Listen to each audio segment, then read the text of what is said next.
Everything's changing. Except the show we're covering, because we still stuck to TNG for once. It's been a bit since we've done 2 TNG episodes in a row, isn't it? Well, if let's get in there real quick. Just because it seems like TNG hadn't really changed either, because they just did another Prime Directive episode. Another distressed and pretended episode. like they hadn't done other Prime Directive episodes. I thought this was gonna suck, dude, because I was like, oh, Prime Directive episode sucked. But then Paul Sorvino showed up, and I was like, yeah, dude.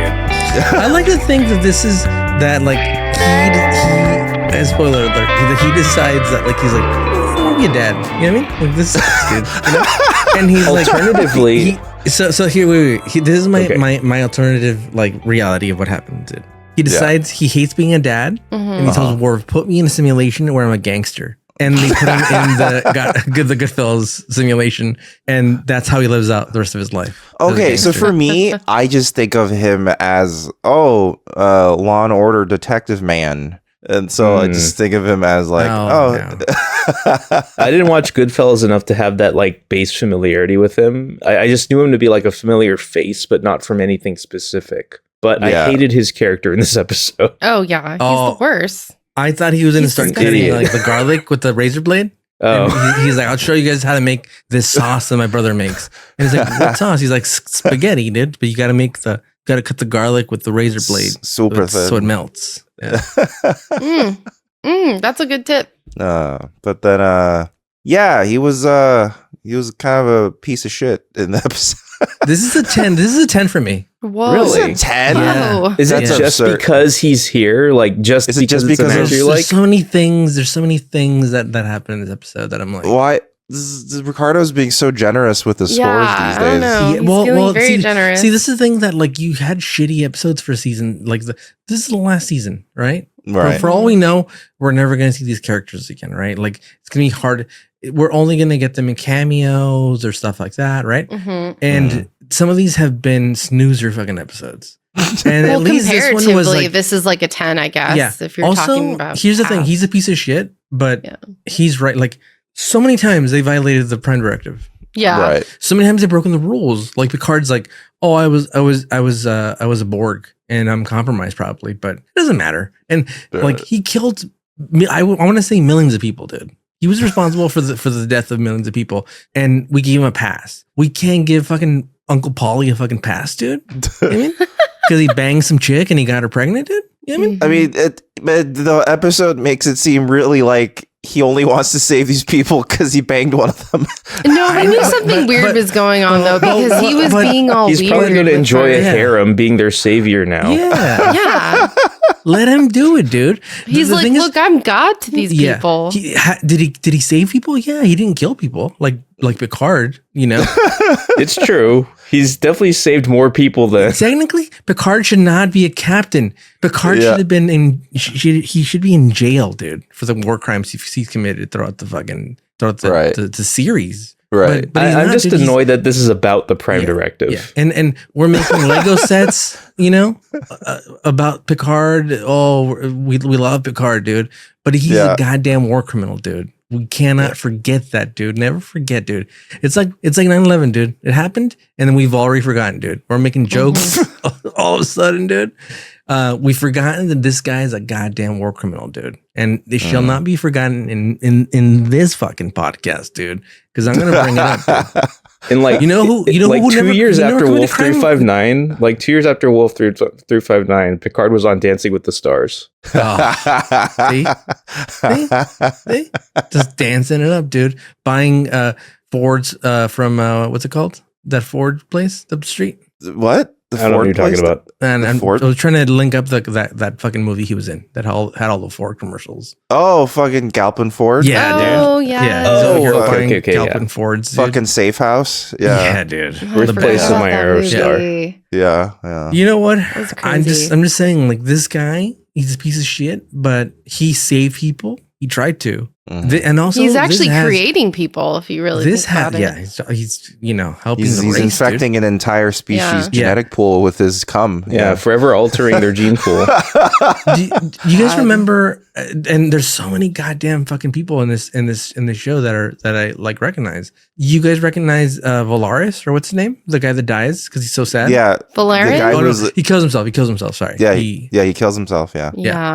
I don't reckon him at all. No. Did you guys watch all of Mad Men? Oh, I did not. Sarah watched everything but the Okay. last season. Yeah. He's a doctor. Remember, Don Draper has an affair with his wife, and Don Draper's daughter catches him with his late guy's wife. Oh, is that? He played the wife? He played the lawyer, the doctor. Sorry, the doctor. Oh shit! They're his neighbors, and he has an affair with his wife. Oh wow! And his wife's played by the girl from Freaks and Geeks.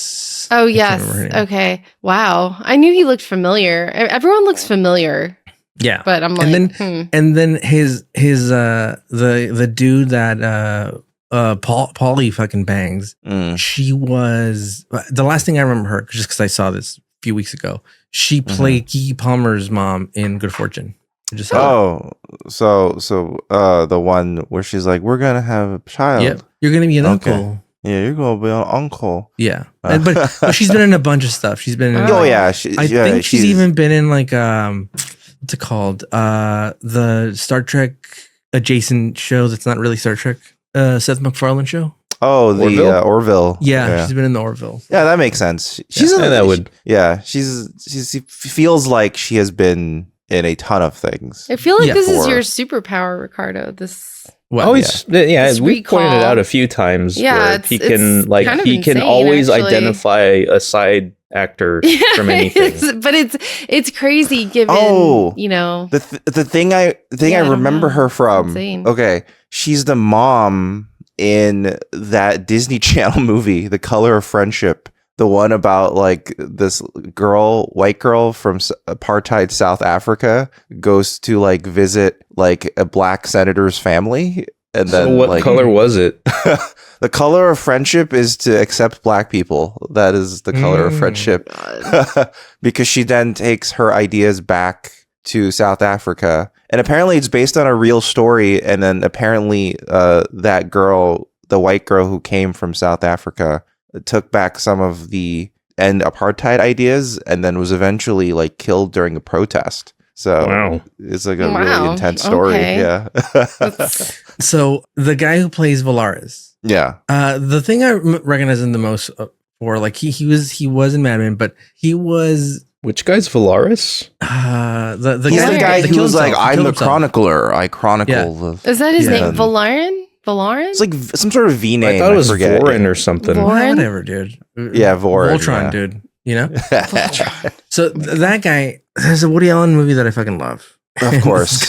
Yeah, you love Woody Allen. There's a movie called Sweet and Lowdown. And he confirmed Epstein files Woody Allen. Yeah. Who isn't in the Epstein file? Dude? It could be anyone in that big old parka. Yeah.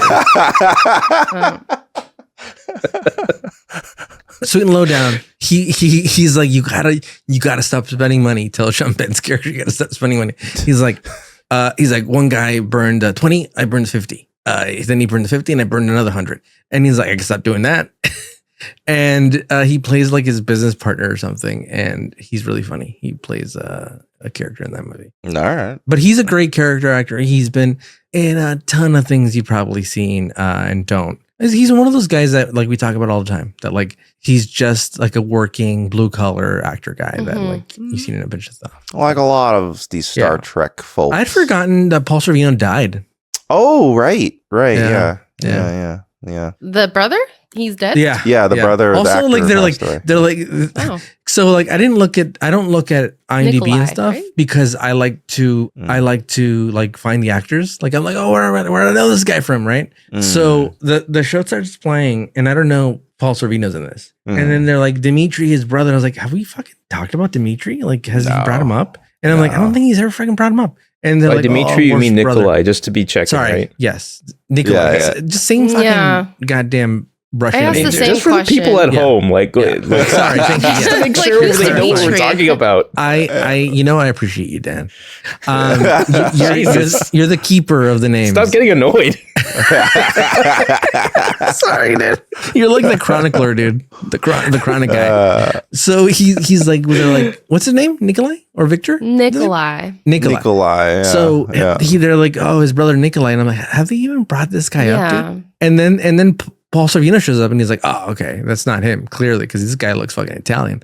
And they're like, oh no, that's fucking Nikolai, dude. Yeah, that's his because Worf is adopted. That's right. That's Nikolai right. is But- Worf's brother. because his family's Russian, right? Kind of. His family's Russian. Yeah. Yeah. Russian, That's why Italian. Nikolai's Italian. Wait, why is Worf's Because family Worf is not? adopted. Why is his name not Russian? Why is his name not Dimitri? Yeah, what's his Russian Italian name? So his full name actually is Worf Rozhenko. Oh, So yeah, Roshenko. Okay. yeah, Yeah, I didn't know Rozhenko. yeah. So that's actually his full name because his parents are the Rozhenkos. So yeah, okay. yeah. They just I didn't know that. always call him Mr. Worf. They don't call him Mr. Rozhenko. I don't know No, why. but like So his what's first yeah, they name. should. Worf is his last name? Yeah. Worf is his first name. It's Worf. They don't go by like What the the Should have named him Bajorn like rules. Bobby or Yeah. something. Yeah, Yeah, it's not like interesting. he calls people Mr. Jordy or Yeah. His name is Bobby Cannavale fucking Worf, dude. Because he does say like Mr. Yeah. LaForge, Yeah. or he says like Yeah. Counselor Troy. Yeah. He doesn't say Counselor Deanna. Yeah. So So they call the dude Data. They don't call him by his first name. Well, Data Tim- actually has Tim no Data. other.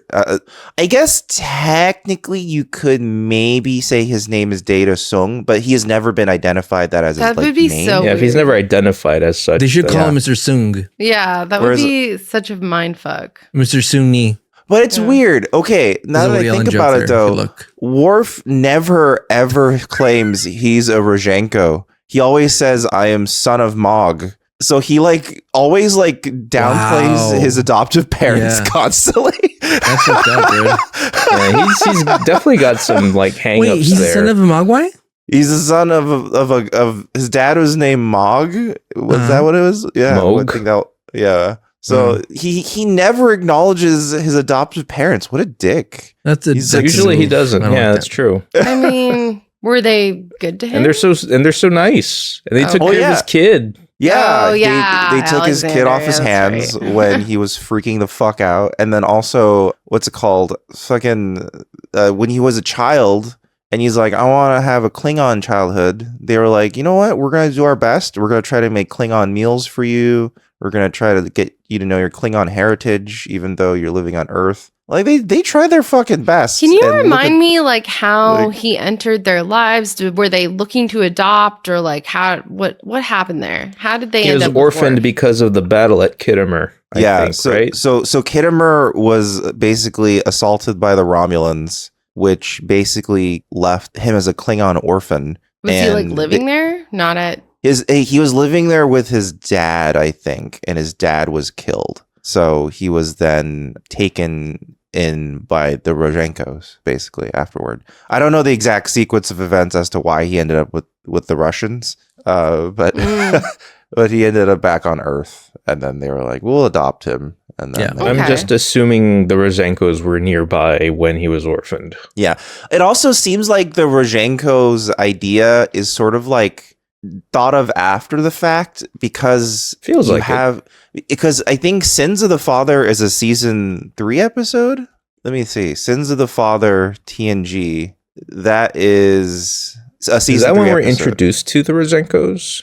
No, Sins of the Father is when we're introduced to Worf having Worf's brother Kern, and he's like, "Oh, you got to go back, and then you have to like figure out why your dad was discommendated, etc." Right? right. And then there's the whole political conspiracy theory. Yes, with, I remember that. yeah, but that was season 3. The beginning of season 4 is family, and that's when we see the Rozhenkos show up. They come So I feel- visit, right, or something. Yeah, they come visit, and then like his dad is introduced as like a. Did he grow up with enlisted his guy. brother? Did they adopt his brother too? Like, No, his brother's is the biological son of the Rozhenkos. So no, he was no. adopted. I meant the Klingon brother. No, Kern didn't grow up with them. Kern grew up secretly under a Klingon family that claimed him as blood on Kronos. Kern being Candyman for those tracking. Right, Candyman. Yes, I remember Candyman, dude. And then how did he find out he was Worf's brother then? He always knew. He was like secretly told. It was just like a secret thing? He was like, you gotta be quiet because if you reveal yourself to be the son of Mog,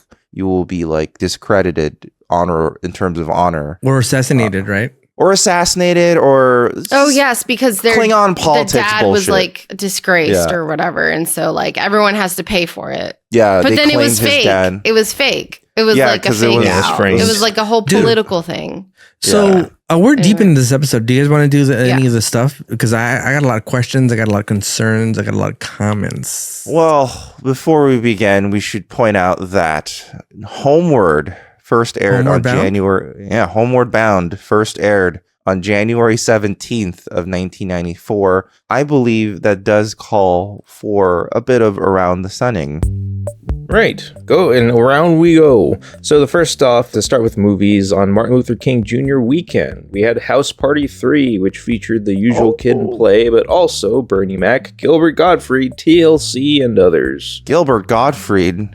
Yeah, I don't know what he was doing there. I haven't seen any house parties, to be honest, but I just know House Party 1 still rules, and the remake is really good. It's a really interesting take on it. And House Party, the remake, has one of like, you know, sometimes you're watching a movie and then it takes like a totally left turn and you're like, what the like, who greenlit this? And it's amazing that they took a risk, and I love that. Yeah, I remembered reading that was some sort of crazy thing that happened with it, but I still am not entirely sure what it is. Wait, is the new House Party the one where they go to like LeBron's house or something? Yes. Yeah. Okay. Yeah, okay. That's what I remember. The other movie that released that weekend was Iron Will, a live-action Disney movie from Buena Vista Pictures. It was based on a true story or two about a young teen who entered a sled dog competition for prize money. Oh, yeah. Wait, is this like a different version of It's not Balto. If that's no. Thinking. Remember the Ethan Hawke movie where he's got a dog and he's got a sled?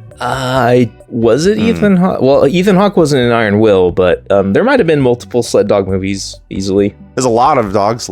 There's a surprising amount of dog sledding movies. It's called White Fang. White Fang, dude. White Fang. White Fang was another one. Dude. White Fang's a baller movie, dude. Yeah, you're probably either an Iron Will guy or a White Fang guy. Iron Will could suck my dick, dude. I'm a fucking White Fang person, dude. There's only two binaries in this world. I had the VHS of that movie in my home. Are you down with Iron Will and Kevin Spacey? Or White Fang came out first in 91, dude. Fucking this bullshit fucking so movie Iron Will was just riding on the coattails of White Fang. Yeah, dude. God damn it. Get it out of here, dude. Don't ever mention it again on this podcast, dude. All right. On the 16th of January, the George Carlin Show debuted on Fox, where he played a taxi cab driver. It was co-created with Sam Simon, and it was canceled after 2 seasons, and he was reportedly happy when it was because he regretted working with Sam Simon. He called him very funny and brilliant, but, quote, an unhappy person who treated people poorly. Yeah, I think Sam Simon also rubbed a lot of people the wrong way on The Simpsons. Yeah. And they were making stuff, but yeah. Rest in peace, Sam Simon. Mm-hmm. That's what you get for having two names like that. I'm telling you, when they're so close like that, you know what kind what? of life are you living? You know? You bring that up often, and like it came to mind because recently I've been like taking in people watching or playing Dispatch, and the main character of that game, his name is Robert Robertson. So don't like that name. Your ire is being validated every day. And Robert Robertson is played by Aaron Paul. Yes. See, another guy. So the only thing worse than Aaron Paul is Aaron Aronson. Do you know what I mean? It's like double up on the goddamn name.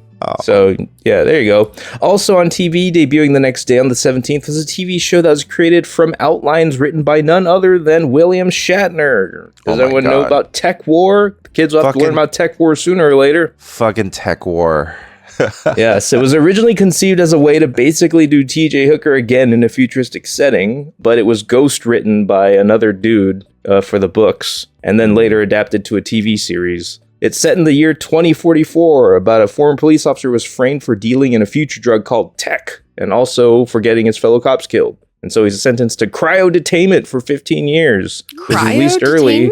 Yes. Like, but he's released early. Demolition Man. Yeah. I guess it's kind of like that setup. And he's released early by a benefactor who says, come investigate tech lords for me and I'll help you clear your name. Yeah. So yeah, it was syndicated on CTV, and in the States it was on USA and Sci-Fi. Yeah. Wow. This sounds a lot.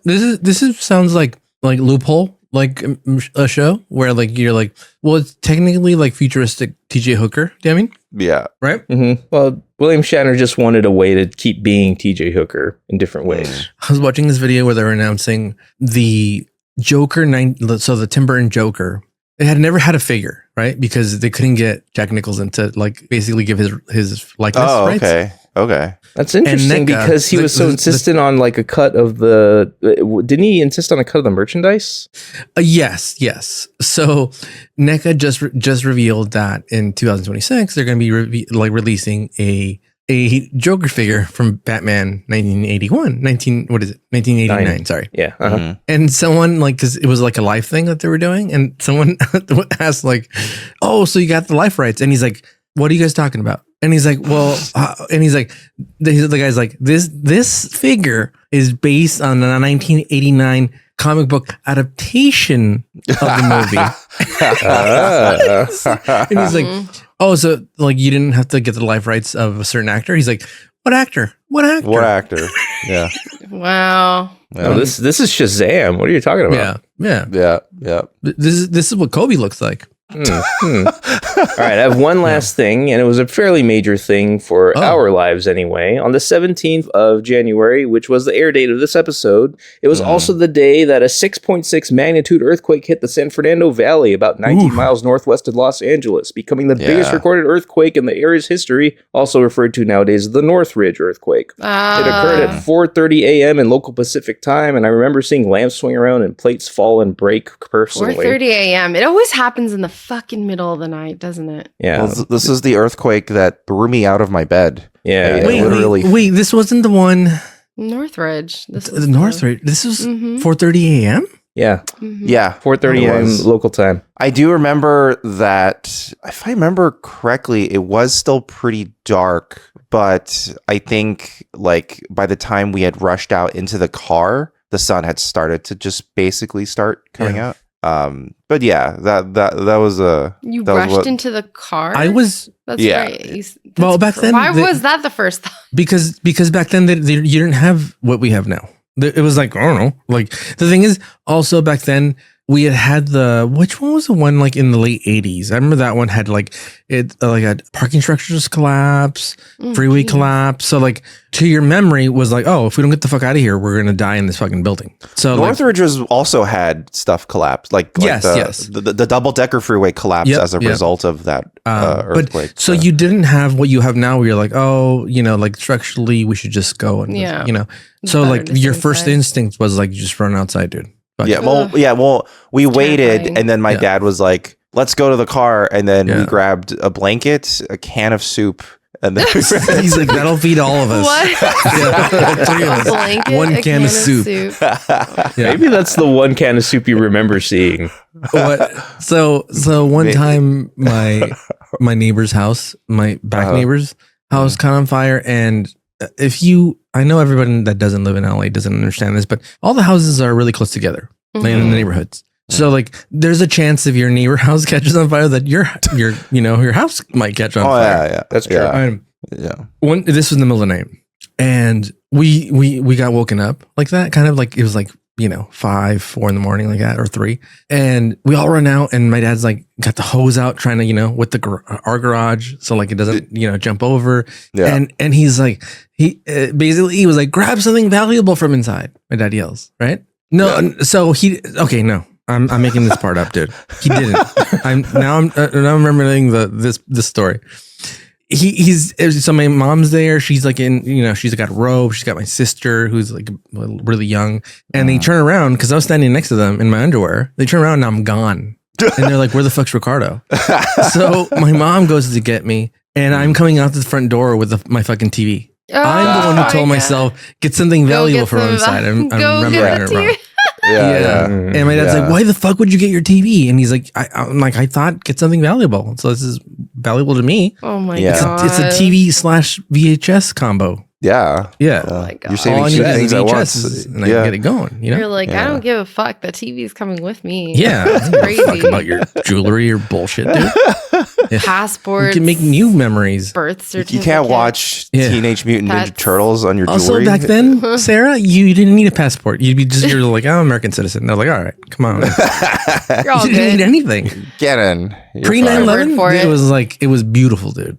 Pre 9/11, that's true. Pre 9/11. Oh my God. You could potentially get across the Mexican border, just be like, yeah, you're fine. Get over. You would say, oh, I'm American citizen, and they'd be like, well, where do you live? And then you give your address, and they're like, all right. Cool. That's fine. Yeah. Pre 9/11, you could do 12 monkeys every day. Yeah. Used to be able to see people off at the plane. You can meet them at coming off the plane. That was a baller move. That was insane.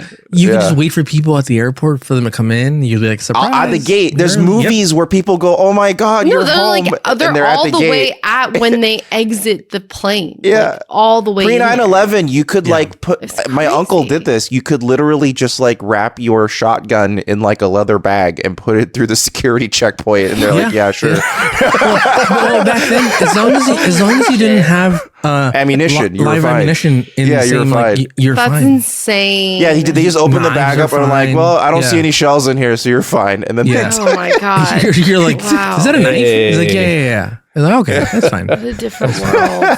Is it a switchblade? No. Okay, then you're fine, dude. It's one of those Rambo knives. And they're like, you sure? That's so I remember crazy. he was like, I don't want to check it in because those guys are going to throw it and damage it. So I'm taking it as my carry-on. You know? Take it as a carry-on on the plane? Yeah, he was a carry-on. Yeah, oh my carry-on God, on the plane. I can't imagine. No way. Keep it safe. Oh, they don't even let you take. I once came from Mexico with a bunch of fireworks, and no one said said anything. Pre 9/11, it was way better to fly. It was a wild one. You could smoke on planes, dude. Nowadays, they look at you like a freak and they kick you out and they arrest you. Yeah. Oh my God. It was beautiful days back then, dude. It was really insane to think about, actually. Those two towers really fucked it up for everybody. Yeah, dude. We barely can now just are starting. We are now just starting to be able to keep the shoes on, just now. Fucking shoes. It's been decades. We can have slightly larger bottles in our carry-ons now. They're like, okay, you could bring a nail clipper. But also, I want to ban nail clippers on planes. Like, who the fuck's clipping their nails on a plane? Don't fucking clip your nails on a plane. Yeah. Where do you get? You've seen that? I never have, but man, that's I have never seen it. I've never seen it. Here's the thing. Here's the thing, dude. I'm going to lay it out, and some people are going to get upset about this. Okay. Some people that love flying. I'd rather deal with somebody with a box cutter that I got to wrestle to the floor because he wants to take over the plane than deal with looking at someone clipping their nails on a plane. It's fair. Yeah. You know, like if you're like, okay, you're on a 5-hour flight. Do you want to look at somebody clip, 10 of their fingers, or you have to wrestle somebody with the box cutter? Also, at this point, if someone did bust out a box cutter at a plane now, they just get jumped by like 10 people simultaneously. But at the same time, like half the plane would be like, that's fine. Let's just end it. Yeah. I'd be like, well, we all knew this was going to end this way. So it depends on the decade you're in. So if you're in the 2010ends, they would all jump him. Nowadays, in the 2020s, they'd be like, it's fine. 2025, what are we going to hit? And we're going to go over to the White House. Fine. Let's do it. Let's all have a discussion. What would be the best use of this plane? Let's vote. Yeah. We're going to slow down, and the people who don't want to be involved can just jump off. Tuck and roll. Yeah. Let's put it to a vote. We're like, well, that's an interesting way to go for sure. I'll do it. I'll go for it. You're like, you know what? I've seen enough. Yeah. Can anyone Yelp any good places? I've seen people take off their shoes. And, don't fucking do that, please. I've seen that a lot. I hate that okay, but I don't mean to make this political, but I hate that stupid transportation guy. Like his big talking point was like, we want people have better decorum at the airport. Yes, the dress. better. Oh, that's so motherfucker. Fuck Shut you, the dude. fuck up. If I see you, dude, I'll drop kick you, dude. Because traveling is so fucking horrible nowadays.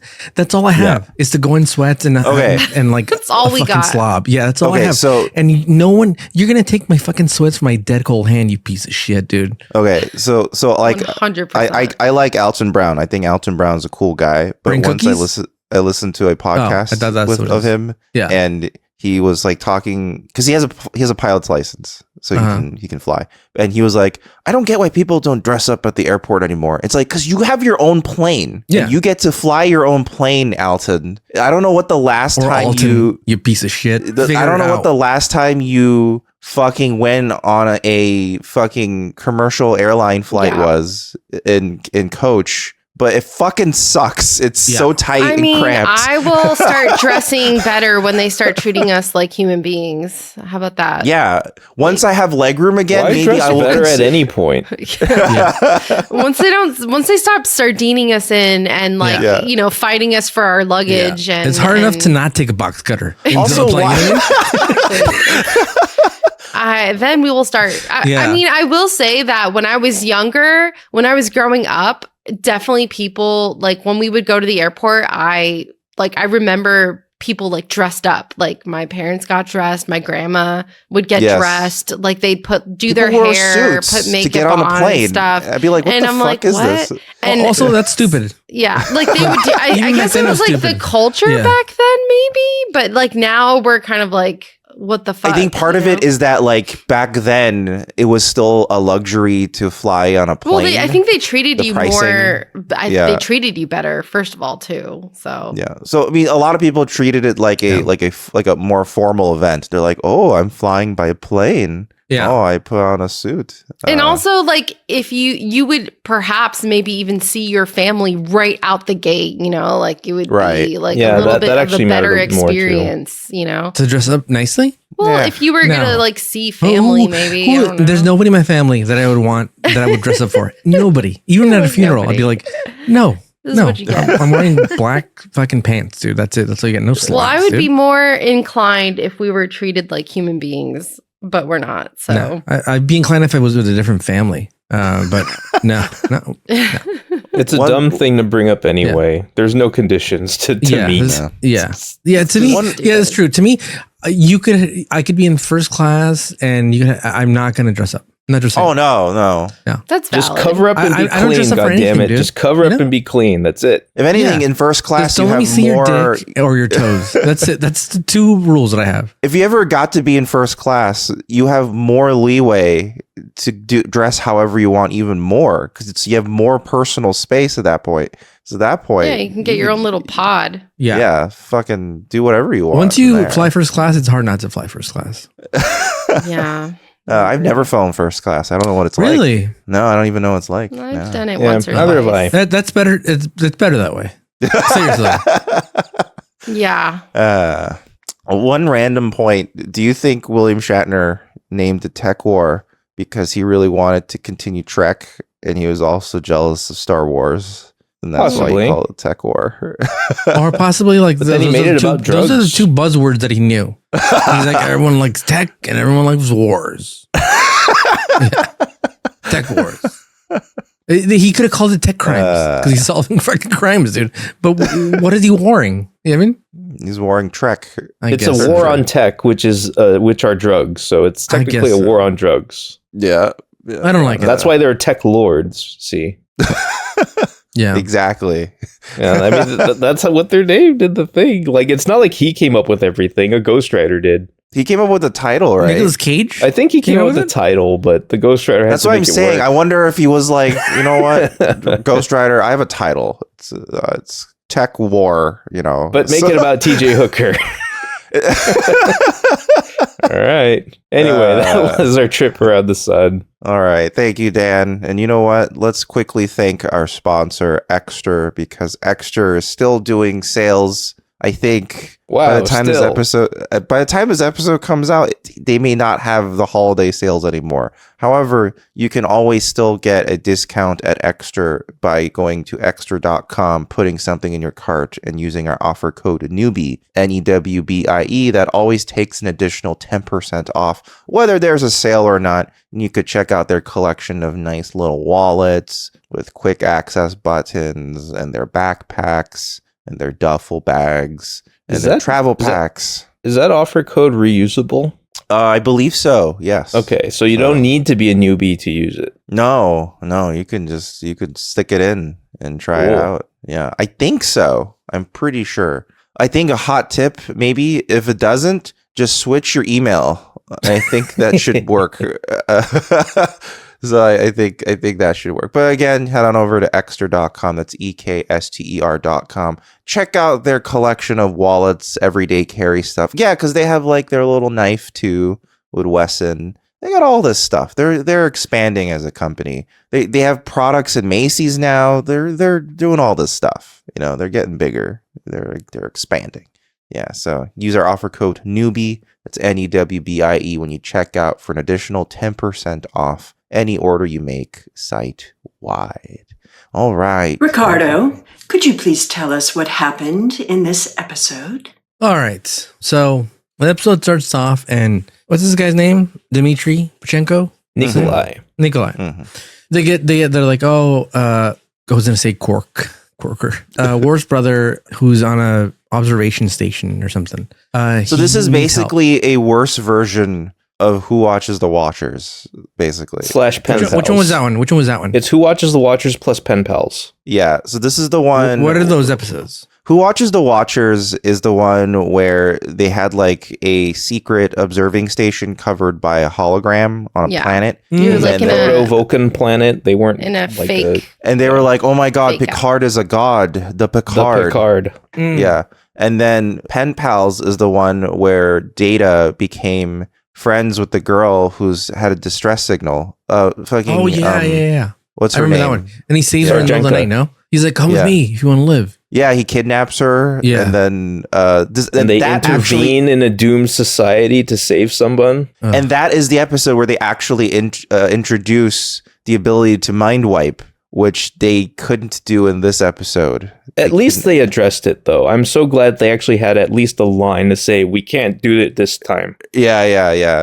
But why? They didn't go into why. Like, their physiology is just so complicated. Their brain is so different. They do the same thing in Who Watches the Watchers. They just go like, the brain is just so different. It just doesn't work. You're like, so this technology is just wonky, dude. Yeah.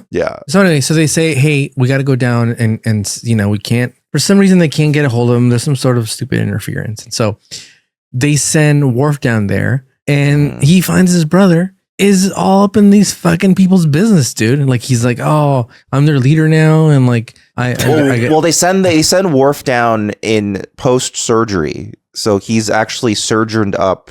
Yeah, so look alterations are very easy and quick. Okay, so I want to talk about that. What do you mean post-surgery? So like they took off, like they did a whole face-off type thing? So apparently they can face off like really fast. Like they instantly. can de-Klingonify him like crazy. Yeah. They can undo all of his head ridges. Yeah, because it'll come on and off from scene to scene. Also the mustache.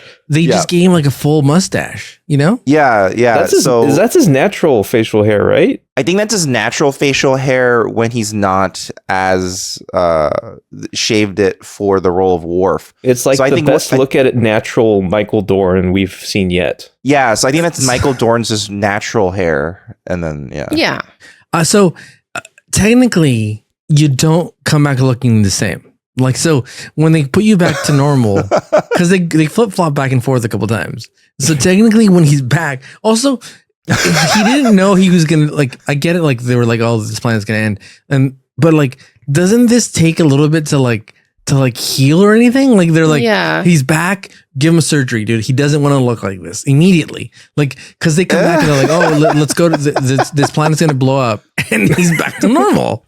Yeah. Like, this took like 10 minutes. Like, what's going on? There's so many questions. I don't understand this technology. It takes like 10 minutes. So that also means that he doesn't look technically you don't ever look the same ever again. Because they have to add the ripples and all that stuff that he didn't have now. Well, they can get it so well that I'm not buying it. Almost exact. I thought it was more of like, do you remember that episode with Geordi where he was able to like make himself appear differently? It's like a VR version of you. Like an avatar. Oh no, that was him projecting his form through a probe. That was different. Well, I thought that this was like a similar kind of technology. Like he could like appear differently to. Where they had like avatar bodies. Yeah, but that was different because in that episode, the probe was actually like it just looked like a can, like a big old can. Yeah, so it was the episode was a lie. So the episode was lying to you. Yeah, so that's true. Yeah, they were fooling you, but they weren't fooling themselves.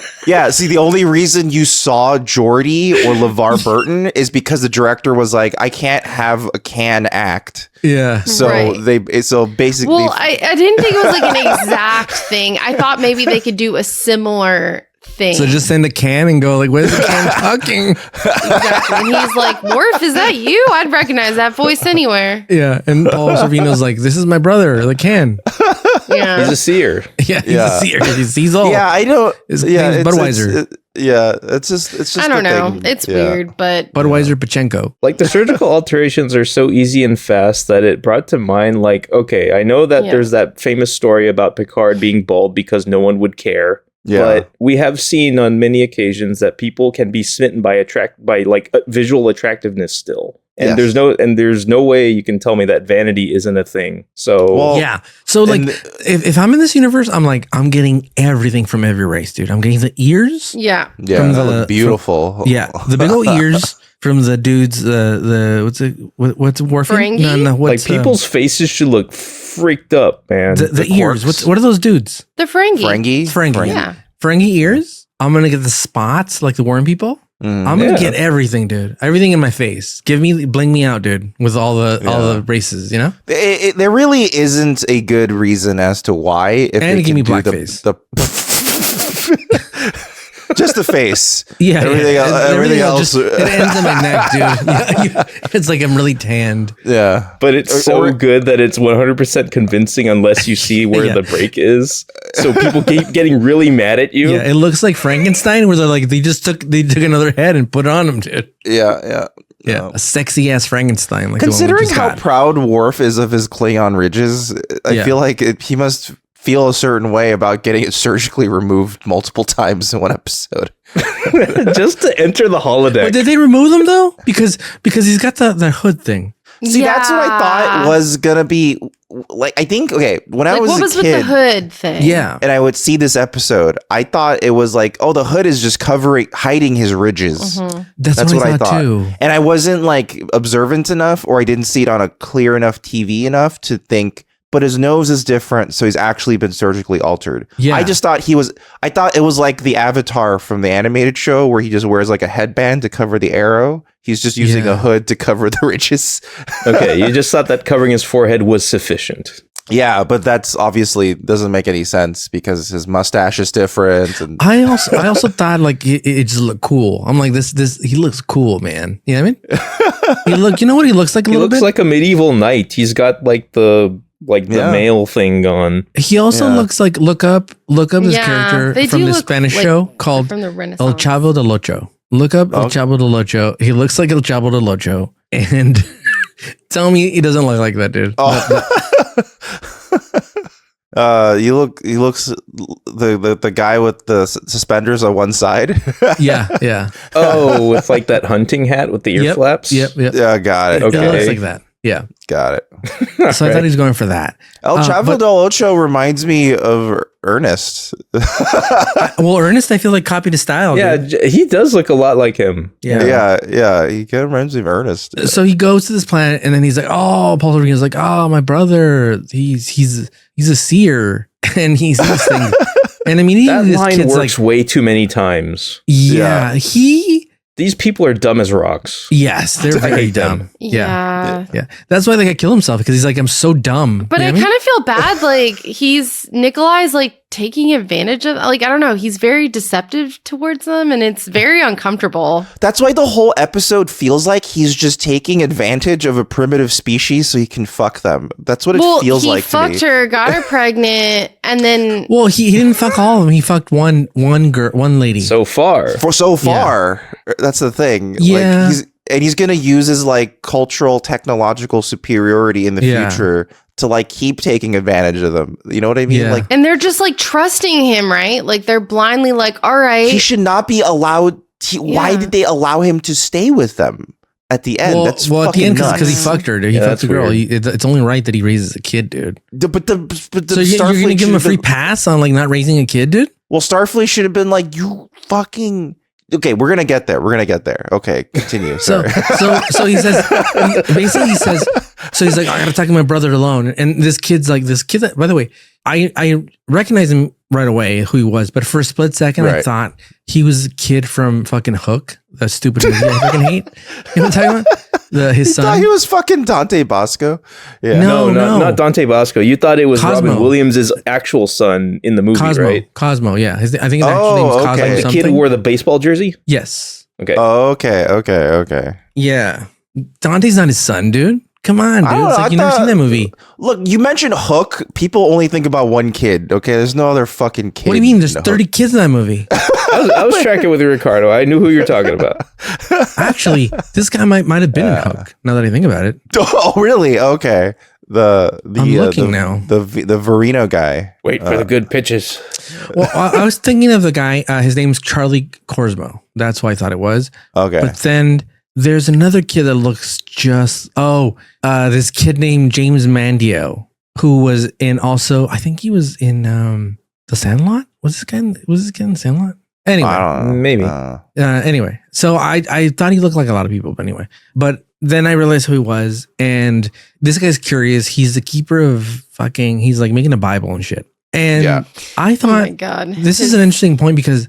He's like, oh, how do they do it in where you come from? And he's like, oh, it's just the stories that we tell. Like, and he's like, oh, well, isn't that like get the story changed a bit? But I'm like, yeah. I mean, that happens when you write it too. Like, because people they read into it instead of reading out from the text. Well, and also like who's the writer? You know what I mean? Like they're writing with their perspective, not like, you know. Also, what happened with the Bible is that like they completely retranslated it so many times that the meaning has been completely lost. So yeah, and it depends who's reading it and what perspective and what they take away from it, and it's all just also his chronicle is like comically tiny. Yeah, like, he's just like, this is 6 generations, and you're like, oh, okay, just one picture. And he's not writing a book. He's writing like one event per generation. Yeah.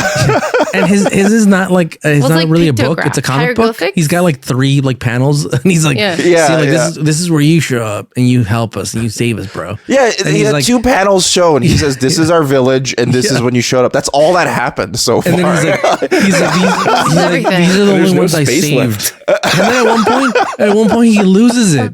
And I'm like, oh my God, dude, you fucking idiot, dude. He lost it. Yeah, fuck it. That's right. Yeah.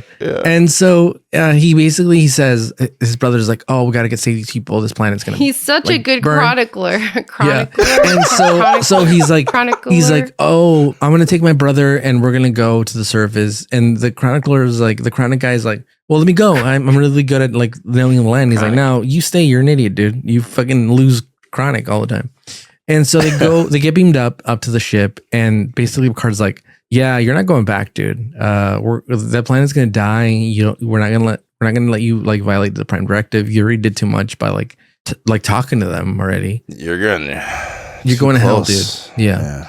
And so he's like, oh, I can't. But also like that's fucked up that the Prime Directive is cool with like. And at one point, like Deanna, I don't know who maybe Deanna brings it up, which Beverly is like, brings it up. Beverly's like, oh, like how are these people like going to be impacted by all like us interfering? It's like Beverly, you stupid fucking idiot. They were going to be gone. It doesn't matter how what happens. Like, do you think these people would rather be not existing or be like? I think I'd rather not exist, to be honest. Well, in this world that we currently live in, yes. But like, think about like you live a simple life and you're eating off the land, dude, and you're like, you know what I mean? Yeah. We got a campfire. I mean, I guess it's easier. Yeah. They don't have to pay bills, and like Yeah. I'm not really sure what their day-to-day There's no stresses capitalism, are. and there's no you know. Yeah. You're thinking There's of no this world, corruption. Sarah. Don't. Yeah, that's true. Divorce yourself from this world. Yeah. They have a tent-based society. It seems quite nice. They're actually just sitting by the fire. And just the only kinda thing is chilling. that's weird is that like that guy at one point he tells Worf like, "Oh, my daughter's not promised to anybody. If you want to bang her, you know." That's a little weird. Yeah, and so that's a little weird. And Worf is like, don't. But she's interested too. That's suggestive of what happened to Nikolai immediately. Yeah, exactly. Yeah, but she was. Nikolai was cool with it. He was like, "Oh shit." When Worf was talking, she was I haven't making had a eyes. lady She was in years. That girl was showing interest from like the first moment that fucking Worf showed up. See, that's what I fucking think happened. He's been observing this planet alone for years. And he's starting to get horny. He fell in love with the subject matter, you know? It's like this is exactly like Avatar, dude. You're like That's looking at them, and then you kind of start falling in love with them. Big tits. And like he just, you know, it's good old romantic colonialism. I mean, he's just staring at them all day, and he's like, you know what, that one's kind of cute over there. You know what? Yeah. Let me try. Doesn't matter if they have big old eyes, you know? Yeah. He's tired of jerking it from a distance. He's like, you know what? I'm gonna approach. Because the fact that she's pregnant implies that he has been like talking to her for at least months beforehand. Like this was not. Dude. We don't know this. Lied. That's so funny. Who are you? Marvin, dude.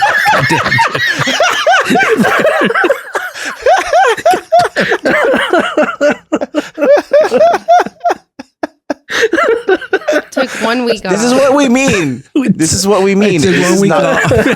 No, but this is what we mean. That it's not a bit. People think Ricardo getting names. Ricardo has known me for like a decade at this point.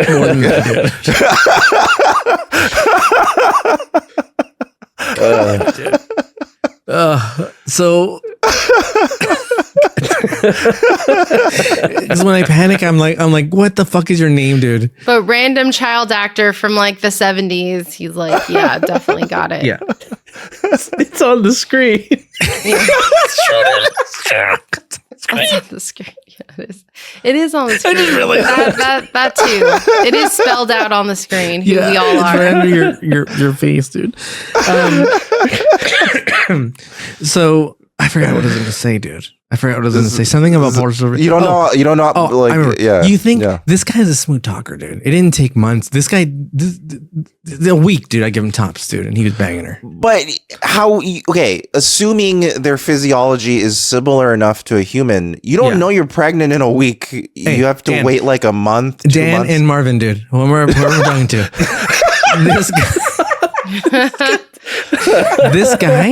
This guy, dude, doesn't give a fuck, dude, because you can get surgery on your. If you can get surgery on your head, you can get surgery on your dick, dude. Yeah, you know, right? Modify Sarah? it to become a fast impregnating dick. Yeah, I see. I just like when she grabs Worf's hand and like puts it on her, you know, her stomach. I'm like, how is Worf? If I were Worf, I would have been like, you gotta be fucking kidding me. I would have been pissed. I would have been like, he did later. Are you fucking serious right now? What I would have said is I'm gonna save you, but it's gonna cost you one life. It's gonna cost you one life. I'm gonna have to kill my brother. The gods demanded, dude. I'm gonna make him evaporate. And he's not fucking pregnant. And I would have been pissed. And then I would just have him beam up and pretend like he got like, you know. I have a question. So, in order for Worf to get the ridges, the nose on his ridge, dick? he needed to get this surgery from Beverly, right? Yeah. Who was doing it to Paul Sorvino? Yeah, because he has himself, a fake dude. thing, right? Like he has it. That's fake, right? Is that just like, a prosthetic he put? No. Because when he goes up to the Enterprise, he doesn't have it. Yeah. So he just fucking like tapes it on and tapes it off? No. Because before they go back a second time, they're like, oh, before you go get your surgeries. Okay, so someone says get your surgeries. But then on the planet, he could surgery himself? Yeah, like how does he get the attachment? He doesn't look very different, dude. He just has like the vagina on his fucking right, but how does he take it on and off? Is it removable? Like he's like what? Maybe I guess we'll just have to machine. assume that he had something like that or access to where he can take it on and off. Well, like a prosthetic. I assume.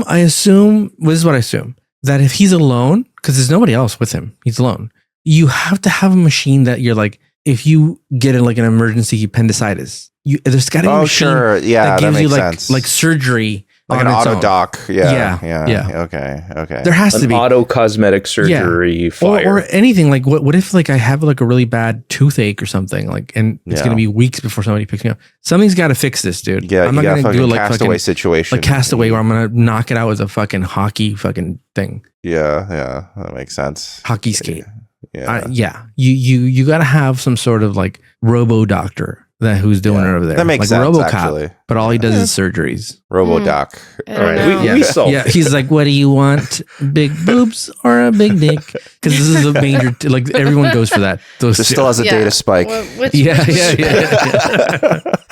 Put your dick on the spike. What are those people called again? They're called robots. No. The Boralians? Boralians, yes. So they think he's a Boralian, right? Yes. Yeah, they think he's from like down the street. He's like, oh, I'm from like another he's from tribe. just the little village over there. Yeah. Like, that's so weird that he is having a child with this woman, this Boralian, who thinks that he's one of them, and he's not. Like, it's like everything is built on deception. Like, it's really fucking weird. It's everything that Who Watches the Watchers was trying to avoid. Exactly. That's the thing. But Sarah, how do you think the world worked before probably similar. Like someone would show up and be like, I'm from the next town over, and you just start talking to people and marrying. You don't want to marry within same same gene pool. But this is just deception. He's just I understand lying. what I'm saying. Like he's a fucking prosthetic on his face to keep the roots I'm all saying like that this is how it was done. Like, these are people that don't have any technology, right? Like, so they don't have phones, they don't have fucking iPads. That's how they flashlights for some reason. Yeah, they meet people this way, dude. Like, they're like, I assume you're telling the truth that you're from another town, but I don't know why. It just is very creepy to me. Like, his whole motivation for things is weird. Oh yeah, it's weird. It's not great. I'm be happy that he can show up on a horse and just take like, oh, you're my bride, dude, and just married her, dude. Yeah, like, he at least had a little consent, you know. So they go up and they're like, oh, he calls Paul up to the observation deck. He's like, oh, do you want to watch this thing? Which is a weird thing to do. That's a really weird thing. Yeah. They're like, everybody, let's watch the planet get set on fire. And then Picard's like, I don't think this is fucking honorable. Like, this is bullshit. And then Picard rolls his eyes. I'm like, fuck you bald fuck, dude. You fucking asshole. You don't want to watch your planet get burned to death? Come on. Yeah. Fucking pussy. Yeah. And so then there's like a weird disturbance in the force. Yeah. And they're looking for like, oh, what was that surge? Yeah. And they go, and he's like, no, it's not surge, it's Dimitri.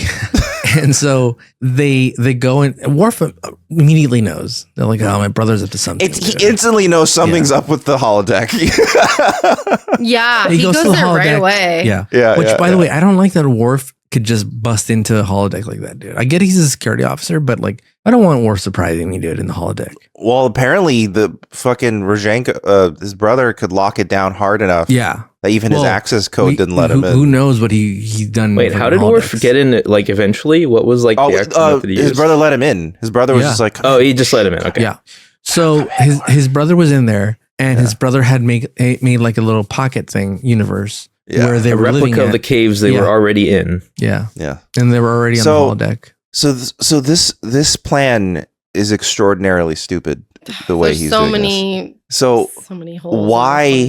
Why create a replica of the caves? Why not just fill the thing with gas that knocks them out for a few days until they find a planet for them and then just transport them there? Their physiology is just so complicated.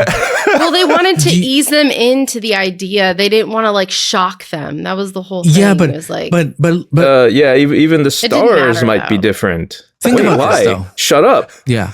Yeah, well, like they didn't want to like throw them into anything. Remember Worf's wife showed up in one of those pods? Right. Yeah. Really hot looking. Yeah. Why didn't they do that? Put them in pods, put them in pods, and then eventually just put them in a fucking holodeck somewhere in a warehouse, you know? forever. They didn't want to have to explain why everyone had like woke up and got knocked out at the same time. It's fine. They just didn't have an explanation. Apparently, in this fucking plan, they all went to sleep at the same time anyway to let him transport them without them knowing. Like even in the Wild West, like you had if you're in a cave, dude, unknown if there's animals in there, there's got to be one person who has a watch. Oh no, absolutely. There is no town in the world ever where every single person went to sleep at the same fucking time. That just never happened. Yeah, you take shifts. Yeah, or even if you didn't like voluntarily take shifts. Like there are people who just don't fall asleep. There are people who are like have insomnia and just stay up. Or we don't know the Boralians. Maybe they're a little more uniform than we are. Maybe everyone's like, go to sleep. Bam. They're like birds. As soon as maybe they're all like a like, Minecraft server. Yeah, maybe they're like birds. Yeah. As soon as the sun goes down, they're like, oh, I can't open my eyes. They're closed. I'm asleep.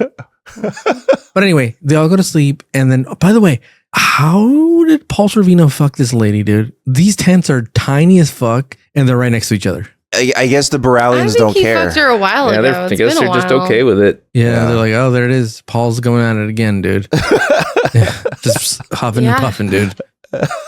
It's probably in that guy's chronicle. Yeah, he's like Paul. He's just drawing from a distance. He's just drawing people fucking. So he brings them in, and then Picard's like, I'm so in a way that's what the dude. Bible is. You know the part of the Old Testament where he goes like, and Abraham begat blah blah blah and blah blah blah begat. That's just him watching. He replaced begat and put in fucking. Yeah, like Tim fucked this person, and then Paul fucked this person. Yeah, and then they lived way too long. Yeah. Maybe that's why they want to make things worse. Like they're like, let's get the environment to be fucked up. People are living too long, you know? No, yeah. Which I don't disagree with, dude. 100%. Because think about it before, like you were 35 and you're like, oh, this guy's an old man. He's a grandfather. You know what I mean? Yeah. He's a grandfather. He's got like 2 years left. Yeah, he's seen enough. And I think there's nothing left in the world to see. I mean, 40 was like elderly, you know? That was like senior citizen. Yeah. Wow. And now you got Tom Cruise. He's 60 and he's jumping out of planes, dude. Yeah. It's too much. The Scientology juice is keeping him going. Yeah. I forgot what thing I saw that it was like, oh, this person was Wilford Brimley's age in Cocoon. What movie was it? Tom Cruise?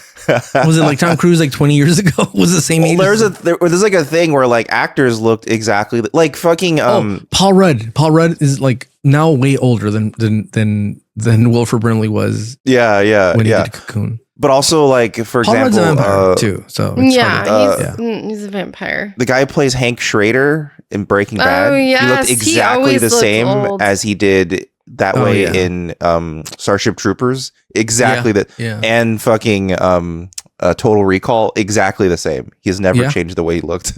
He always looked 35. He always looked 35. Exactly. Yeah. Well, 35, Steve Martin was like the classic example for me because he looked way older than he actually was very early on in life. So he was able to just kind of ride that aesthetic forever. Yeah. If you look at like Three Amigos and you look at like something up to like maybe like 10, 15 years ago, you're like, same guy. Mostly the same. Mostly the same, yeah. So Paul's like, he's put everybody there, and Picard's like, oh, I can't believe you did this. And it's like, dude, shut the fuck up, dude. You're still fucking... At that point, he should have been more hardline, and after finding out Nikolai had saved people against his wishes, he should have been like, he should have handed him a phaser like, this is your responsibility. Yeah. Or he just clicks his comm badge and he goes, Mr. Worf, flood the flood holodeck number 5 mode with plasma. Yeah. And he just glares at Nikolai and says, this is your fault. So it is honorable. Watch. Watch the honor. Watch as their flesh melts off because of the plasma. and then Paul's like, oh, these people are going to die and all this bullshit. And so anyway, they basically like, well, he explains his plan. Like, hey, we'll go, we'll make the... This scene's so weird because he's like, I have a plan. The plan is to find a planet and trially transfer them to the planet. And then Picard's response is, well, I don't think we have any other choice. Like, Worf and I will play Moses. And it's like, why? Okay, at that point, why can't they just fix the planet? Right? They've done other things with other planets. You know where what they didn't even try to shoot a laser at the planet. That's what I was going to say. They didn't try to shoot a torpedo into there and save it, dude. Yeah. They're like, should we just shoot a few photon torpedoes at the surface, see what happens? They didn't even try. Or go into the sun. See what happens, you know? Yeah. But they have like saved planets' atmospheres before using whatever bullshit. Like at that point, just do that and then bring them back at that point. That'd be better than putting them on a completely different planet. At this point, but they already broke the Prime Directive, so they have to keep breaking it in this very specific way. In a way that's far worse by putting them in a completely different star system. But also, at this point, why not just have them like just tell them the truth? You know what I mean? Yeah. Like, hey, well, I was like, just tell them what's happening. Just be this honest. is why this is why this is a worst version of Who Watches the Watchers, because in Who Watches the Watchers, once the jig was up, they were like, okay, we'll just explain it all to you. Yeah. Because you deserve to know. You're not. Yeah. We respect your intelligence. In this version, they just treat them as like, oh no, the moment they know, I guess they were right because the guy killed himself. So yeah. But he only killed himself because he felt so alone. Like if everyone else, maybe if everyone else knew, he would have somebody to talk about it with, maybe, or like process it together. Yeah, but also. Yeah, that's so fucked up. Like, I can't even. The issue is, the thing I hate about this episode is that at the end, Picard's like, I just wish I would have gotten to know this guy better. It's like, but why, you fucking idiot, dude? But I wish he would have capped the bridge between the cultures. Yeah. And I wish you wanted to kill this guy earlier. What do you get to know this guy? Yeah, you were told. This reminded me of the Picard who was that's like, so fucked up. Actually, you know what? That's fucked up. He's crazy. So this episode. This reminded me of the episode. And Beverly was like, "What's wrong?" No, not a fucking tear shed. Like it just, and they cut to and they're just covering with a blanket. They're like, "Oh, well, there he goes." Yeah, it's just shocking that he just cut to him dead. He's dead? Yeah, he killed himself. Yeah.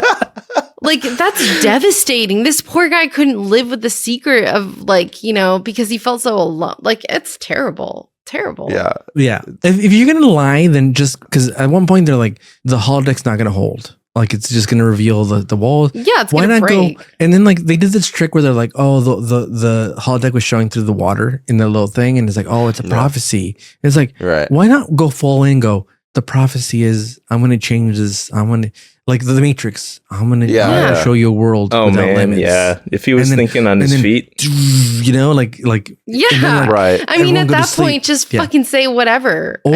Or check this out, dude. You bring in tents from outside of the holodeck. You set up the tents, right? And you go, these will protect us from the storm. Let's get in there, dude.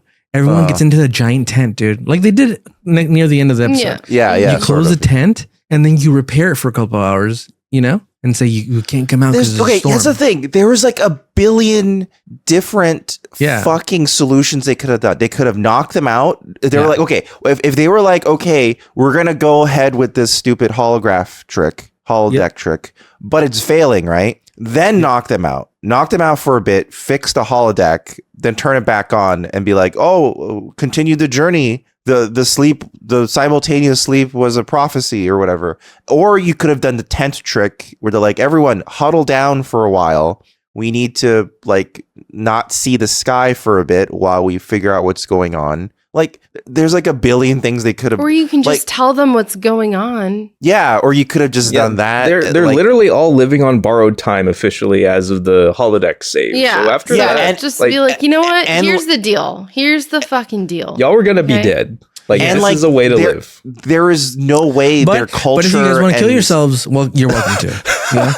But there's also like no way their culture and society would be the same by being put on a different planet in a different star system with completely different animals and plants. Like, aren't they gonna freak the fuck out? Aren't they gonna be like, how do we feed ourselves? Hey, don't worry, it's Class M. Like, this planet almost certainly has completely different flora and fauna. What if they have dinosaurs in this planet? That's what I mean. Like different like soil structures, like different like types of terrain.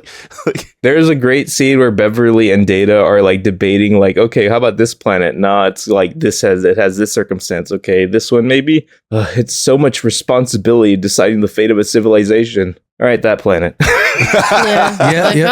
that's just that what planet, it is. Then. And to Southern California you go. Yeah, to Griffith Park.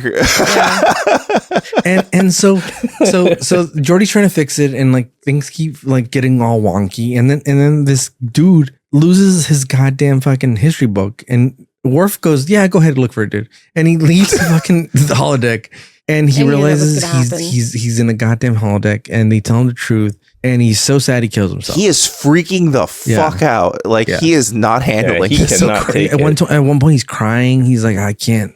And they're like, so what's your decision? Are you going to go back, or what are you going to do? And he's like, I can't decide, dude. Just give me some time. And then he offs himself. And then Picard is like, oh, I wish I would have known this guy. He seemed like a really cool dude. He seemed like a really cool dude. No, you didn't. He was about to let this guy die. Like, yeah. It reminds me of the end of season 1 where Picard they found the people from the 21st century in the frozen in the ice tubes. Data, they were already dead. Yeah, he's like, well, they were gonna die anyway, but now we get to know them. Yeah, and also like at one point, so like the storm, and like they're like, oh, there's a storm coming. Everybody, and like they make it look like a storm. They all go into the tents, and then they zap them into the planet. And then, well, this is after the guy kills himself. So he zap him into the planet, and he's like, "See, I told you, my brother's the best." Yeah. And then they're like, "Oh, bravo! We've been saved." And I'm thinking, like, what are they going to do when like something happens? And they're like, "Call your brother. Call him back to the village." And he's like, "He's gone. He's gone forever, but not forgotten." What are they going to say? Also, he mysteriously died. Yeah. Worf says the storms will never return again. I'm like, you don't know that. You've never been to this planet. You don't know what storm systems are like on this planet. You don't fucking know anything. Do you wonder why nobody inquired where because they're all dumb. Voltron went? Like, no one ever said. No one's ever said. No one ever said it. What happened to Voltron? There's one mention. They're like, ever since he went missing, I've been scared, and it's nobody's like, hey, what happened to him? Like, where happened to our Chronicles? This village is so dumb. Like, you can tell this guy was hated by everybody. No one misses him. No one went, hey, where did he go? Well, let's like before we leave, let's look for him. No one even thought to think of doing Everyone's that. Like, oh, he went to go get his scroll and he never came back. No one's concerned about the loss of the Chronicle. Just like insane. Like, that makes it seem like he's the only one who cared, and everyone else is like, just he does his own stupid bullshit. He's doing that stupid like scroll thing again. Like, let's just leave him.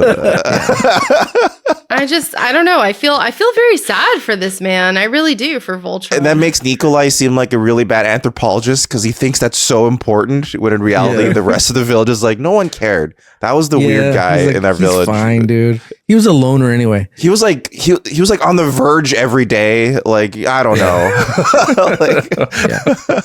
He kept trying to hook up with this dude's daughter, but like, she didn't. Yeah. Because how come they're not hooked up? Exactly, because he's the weird guy that nobody likes. It's always obsessed with stupid. He's probably Chronicle. Criminal, dude. Yeah, you know what? He's probably those chronicles, the ones that are hidden that he dropped. Those are probably like it's probably like pervy drawings of other people in the village, and that's why they think he's weird and they don't want to talk to him anymore. He drew fucking Sandra topless, dude. Yeah, like he's a really good artist. No, he's like this is a stick figure with big old tits. But anyway, he still drew her, and I'm chronicling. Yeah.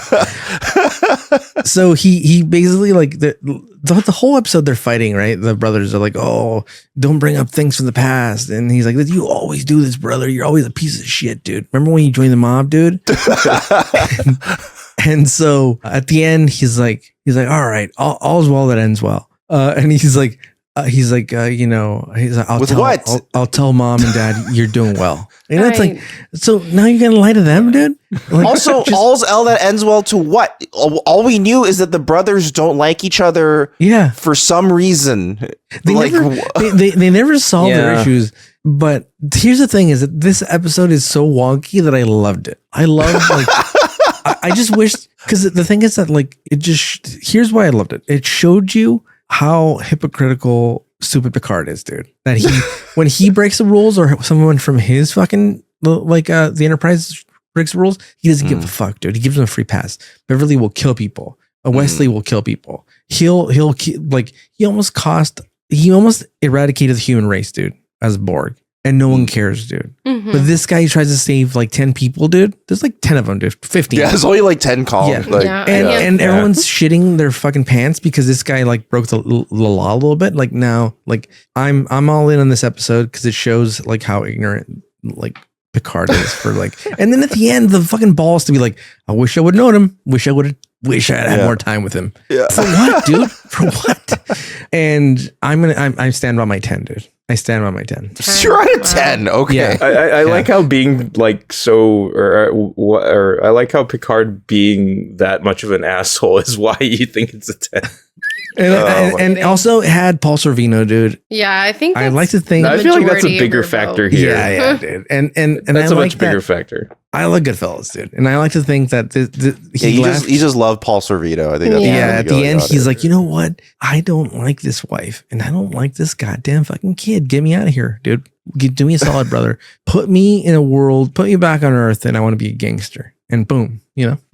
It's a prequel to Goodfellas. I'm going to go with an 8. What? That's crazy. See? Really? Wow. I mean, I think it's to an 8 degree? I did like it, but it was like frustrating and like it was just like annoying. It's like maybe like I hate watched it a little bit. I don't know, but I thought it was okay. Like I think maybe an 8. I think I like more that I saw a Worf look different, little Michael Dorn. Were you like blushing a little bit? You're like, oh yeah, he's cute. He's a good looking guy underneath the Klingon getup. I kind of liked seeing him in a different role, you know. Yeah, and it's funny because Michael Dorn without makeup, he looks like such a kind man, and then when they put But I think this just highlights. I would watch this episode again. Yeah. I would watch this in the background or something like. This just highlights like all the silly Prime Directive stuff, all the weird contradictions in a funny way. Star Trek is, and like very like okay, and then the casual, suicide. I guess I'm just like, whoa. Casual suicide. They're like he offed himself. It's fine. I was just like, whoa, some sort of ritual thing. That was really traumatic. I was like, okay. I just wish I would have known him better. Yeah, it was just very odd moment. Very strange. But yeah, I liked it enough. I would definitely watch it again. So I'm going to go with an 8 for sure. Yeah. What about you, Dan? What are you thinking? I'm at a 6 here. Oh, wow. Okay. Nikolai, the character is infuriating to me. Yes. The way he acts reminds me of Edward G. Robinson from the 10 Commandments. Oh, what is that? I don't know what that is. Like his general character was like, he was that like hench guy, like beside the Pharaoh, who would always like loudly assert things and try to calm everyone down. And he would always say it in a kind of annoyed way. And yeah. Every time he spoke to the Boralians, he would be like, "Listen, everyone," and it's like they're right there. They're right there. You don't have to fucking yell at their face, like. And I don't know. I think I always dislike the trope of the dumb townspeople. Yeah. Which this episode has in spades. Yeah, that's what's like so disappointing of it by comparison to like Who Watches the Watchers, where by the end of Who Watches the Watchers, First Contact, which is another like better version of the first person of a species. First Contact is just like they're all just the most realistic reactions to this type of thing. It's just very realistic and well measured. They did a much better episode about Prime Directive already. And then like Who Watches the Watchers, it also seems like maybe like they are trying, it seems like they're doing the dumb villagers trope, but then it turns out, no, they're just like scared. And it turns out that once they have all the information, they're actually very emotionally intelligent about it because they'll even like talk about it. And in this one, they're just all idiots. Yeah, and super stupid. And as like the weirdness mounts, they don't question more. No, they just roll along with it. Yeah. Like I pointed out like a little earlier, but they said even the stars might be different. And one guy says, "Really? Why?" And they don't explain. No, they just They just why would I give this episode a 5. Wow. It's like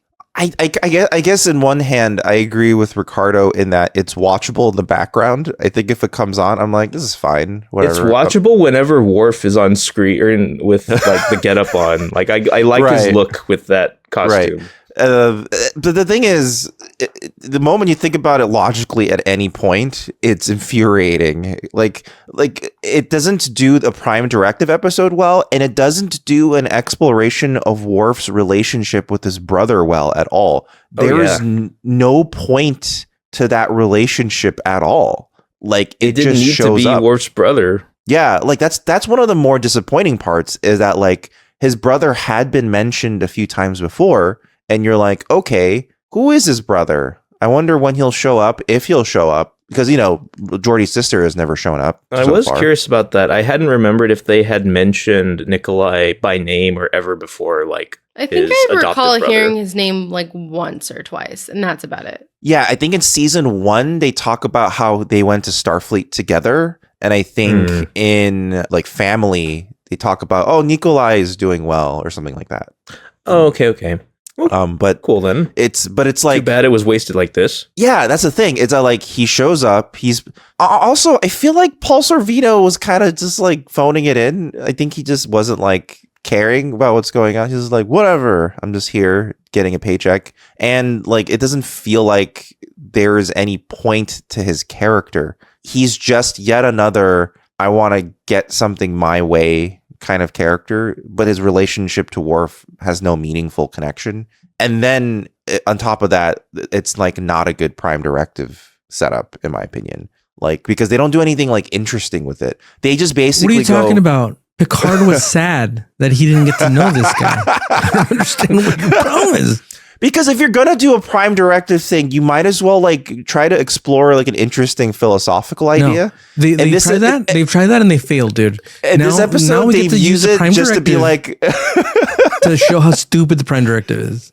In this episode, they use it to just slavishly try to follow it without like any exploration as to what the point of it is at all. They just Worf gets wrapped up in it as well, being just like a blind enforcer of Picard's orders. Yeah, it's lame. It's just not a great episode, in my opinion. I really thought everyone was going to be way more down on it. I thought it was going to be bad. Like the whole time, I was like, I want Kern back.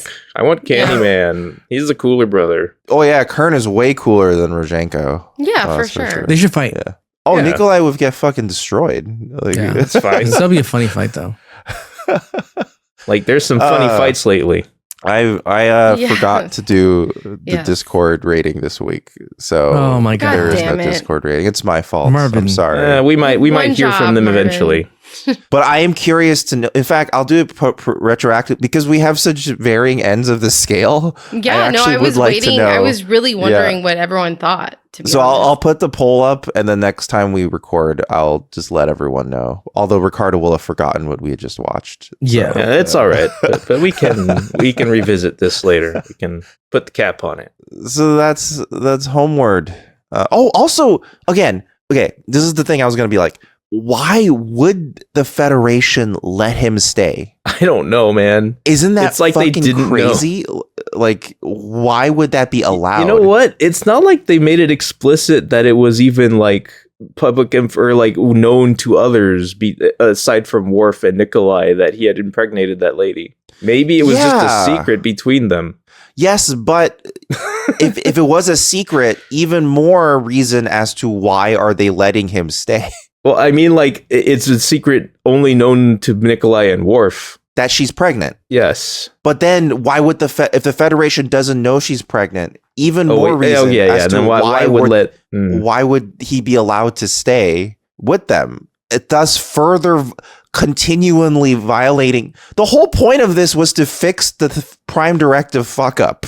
Right. And you know, an infuriating thing that happened in the episode was whenever he would get protective about them not knowing what's going on. Yeah. Whenever he would be like, they cannot. Yeah, it's like, this is your fucking problem. Like, I want to tell them. That's the thing. The gross part of the episode is that, like, when you think about it more, it's like he wants ownership over them. Basically. It's almost like he basically thinks he now gets to control the Boralians, and they are his people to control now, which is such a strange thing that occurs. Well, because he saved them.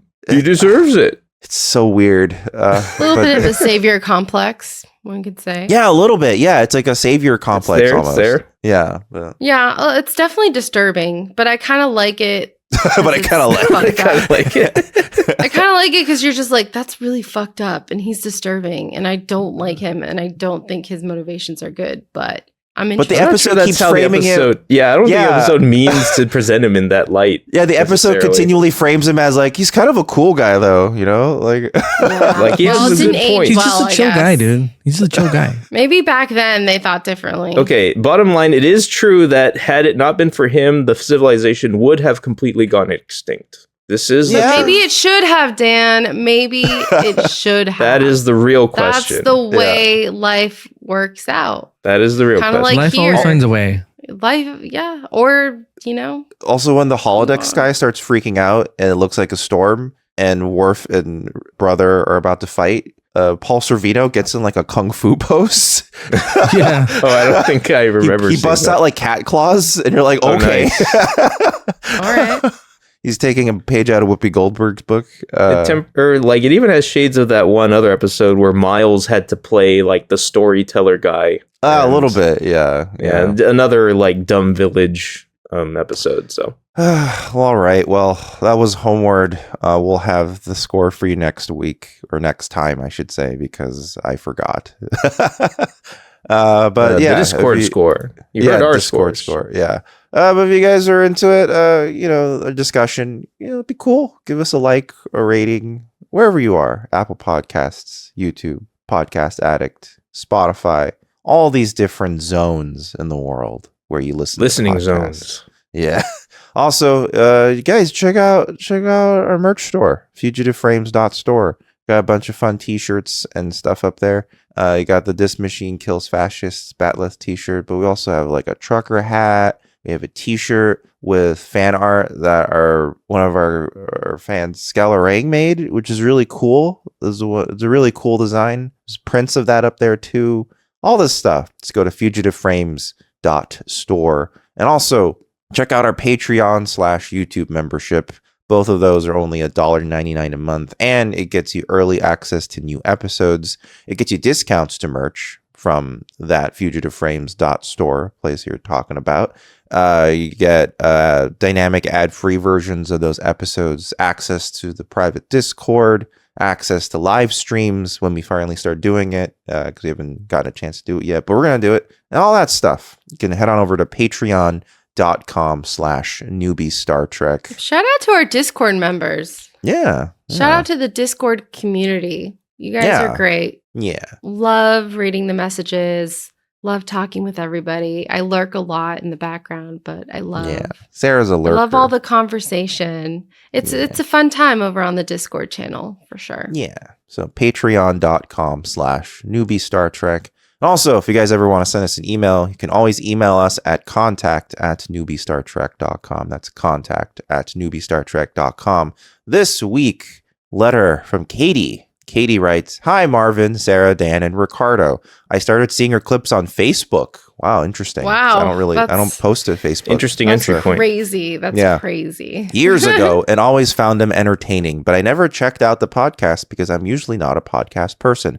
I started listening in August 2025 because I've been struggling with the state of the world and I needed to laugh, and I am just starting to catch up as the year is ending. In the season 6 episode where Picard falls in love and ultimately breaks up with his Starfleet girlfriend, Ricardo mentioned that death and loss is the end of the life cycle of love. 2025 brought a lot of life changes for me, and hearing this has helped me reframe my feelings about endings I've experienced and allowed me to focus on the love that went into those experiences. I just want to thank you for all you do and for giving me the push I needed to finally take the time to watch DS9. I'm loving how different DS9 is to TNG. I hope you have a great 2026. Katie, P.S. I hope I catch up to current episodes soon, but if I don't, I had been waiting to hear Ricardo's reaction to Redacted since I started listening, and I hope it does not disappoint. Thank you, Katie, for the email. Is it an episode coming up? It's the next TNG episode, I believe. Got it. It's the one the entire Discord has been waiting for you to see, actually. Okay.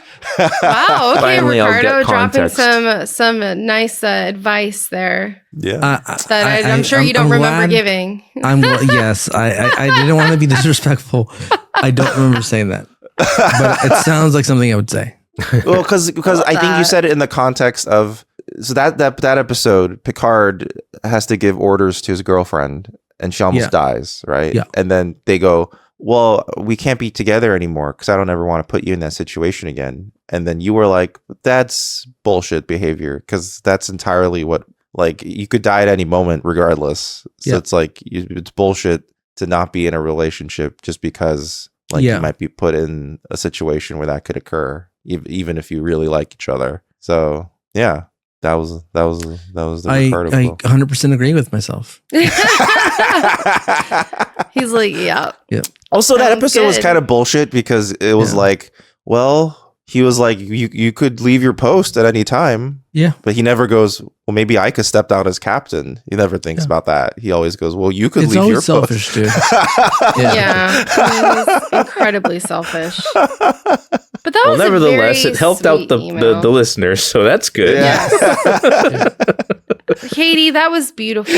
And I hope you have a great end of the year and a good 2026. Yeah. Thank you, Katie. Let's hope we all have a better 2026. I'm not sure I see it's possible at the moment, but I'm hoping. Hey, anything's possible. Remember, this year is ending off with 2 people getting socked in the face and having. And they really needed those. Who's the 2 people? The second person got knocked out was Andrew Tate, Sarah. There was a. Oh, really? That happened He was in a box. So Jake Paul got knocked out by an actual boxer. We love that. Love Jake Paul, too many first names again. Yeah. So jaw broken in 2 spots, 2 titanium plates, likely can never box again. Perfect. He announced his retirement. Yeah. Oh, he did. Did he? I think he did. Wow. Oh, wow. Okay, great. Okay. And then. Awesome. See, look at that. The year is just and then, coming off to a high note here. And then Andrew Tate came to box against some like other random, like nobody guy. Amateur guy wearing pink boxing gloves. I didn't hear about this. Here's the thing with that boxing match. Like, if you look at his previous boxing match, like, he was a hot mess, dude. Like, he's awful. Not to disrespect him. Like, he's actually like wanting to be a fighter. Yeah, but he's on his way. Like, he's not trained yet correctly. Yeah, like you could tell, like, he was at one point like just like hitting like towards like the his back. Yeah. Just like not quite having the full form of a boxer, you know. But like, even then, like, he made Andrew Tate look like a fucking chump. Like, everything he preaches. That's amazing. He's not a top dog. He's not an alpha. No. He got beat in the wildest way, and like that's fucking. He looked like a fool. Yeah. You know what I mean? Did he get beat up by someone in pink boxing gloves? Yeah. Sure was. Yeah. That's fucking awesome. I think there might have even been Hello Kitty on him. I will have to look that up later because that's very beta of him to get knocked out. Lots of footage of both men on their knees. Kitty. In both of these fights. So, Fucking love. I love to see it. That's so. Look at that. The year is turning around already. So maybe things are looking up. We can get it together in the next little couple wins. days. Little wins, guys. Little wins. They add up. They'll let them add up. We still have a couple more days left. Some big things could happen. So let's keep it up. Thank you, Katie, for your email. Sorry to kind of sidetrack it into. I'll have to look that up. I didn't know about that second. But I am glad that we helped reframe some life events to like. You mean I did, dude? Ricardo did. With my great you don't words. even remember, bitch. I don't remember. Ricardo did. But yeah. But I agree with that advice wholeheartedly. I think that is the charm of distance. Like it's like saying like, oh, it takes forever to get there. Well, yeah, that's part of the fun, right? Mm-hmm. Yeah, If something was so easily attainable, it stops being desirable. You know, you gotta work for it. You know. So. Yep. All right, next time, we are headed back to the world of DS9 to an episode called, this is a very dramatic name, Armageddon Game. Well, not so much. It's just a game. Well, Game of Thrones. Yeah, like game of the fact that it's a game puts me at ease. Yeah. Armageddon. Oh, game. Oh. Same thing as war games. Yeah. War. Oh. Games. Game. Oh. Okay. Thank Tech God. Wars. Tech. Oh, that's fine. Okay. War. Oh. God damn it, Shatner. Star. Okay. Wars. Oh. But if we're Star Trekking, You know what? I do have to shout out somebody from the Discord. Oh. I'm always talking about Blu-rays, dude. And you guys don't think I'm watching these Blu-rays. I am watching these 4Ks, dude. Yeah, and you are. Yeah. someone on Discord is always buying Blu-rays as well, and I appreciate him. Yeah. Yeah, I think I know the person you're talking about. there's dozens of you. Yeah. I think it's Zachary. Zachary is the one who's always buying Blu-rays and then showing off his new haul. So yeah. He's also the one who has like photos of him immaculately displayed in like LED lit. Wow. Okay. Like bookshelves and stuff. So yeah. It's a fine collection. Yes. That's awesome. All right, everybody. Next week it's Armageddon Game. Back to DS9. Thank you for listening, and we'll be back. Goodbye, everybody. Well, next week though. Well, for the audience, say. for the audience. I mean, but it's for not for us. It would seem necessarily, like no time passed at all for but everyone. for the audience. I thought you were gonna have a different episode after this. Oh no! But so that those secret not secret, like those holiday episodes have already come out. So the tier list episode. Then Happy New Year. Then Happy New Year, actually. So this episode should be coming out right before the New Year. No, this should be in the New Year. Yeah, you're right. So shit! Happy 2026. Yeah. Or not so happy. Hopefully we're still here, y'all. Yeah, You know. the time Coming is a to you little from screwed the up future. right now, but Yeah. I think it should be the New Year. Yeah. Okay. Well, We'll see. We do these things ahead of time. yeah. Yes, we do. Goodbye, In our everybody. timeline, Andrew Tate has just been knocked out. Right. Like that dates this episode pretty well. What's happening in your timeline? Yeah. Goodbye, everybody. Bye. Take care, y'all.